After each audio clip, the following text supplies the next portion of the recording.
Sikia.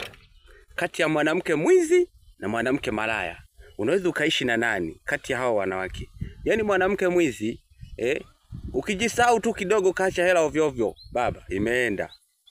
Ukitunza hela ovyo ovyo au kampa hela ambayo muda mwingine inabaki hata chenchi hairudi. Umempa biashara, umemfungulia biashara, hela huioni, mtaji hueleweki, mtaji wote unaishia kujenga kwao. Umemwacha tu kwenye biashara yako, siku moja masaa mawili kapiga. Muda mwingine unakuta labda vitu vyote vya ndani kaweka rehani, kachukua mkopo. Unaweza ukaishi naye? Yaani kwako maendeleo ni impossible. Mwanamke mwingine ni malaya. Yaani ndugu yangu, ukitoka tu kidogo kapigwa.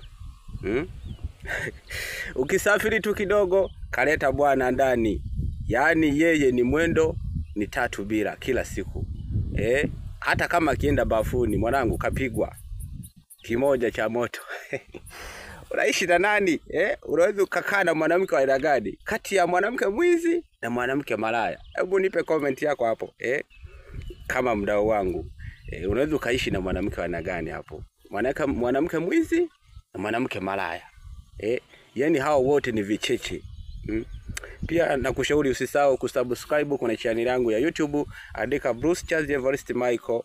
Unaweza kunipata YouTube, utaona video zangu nyingi nzuri tu zenye kufundisha. Tena usisahau kusubscribe ndugu yangu. Siku njema, chao.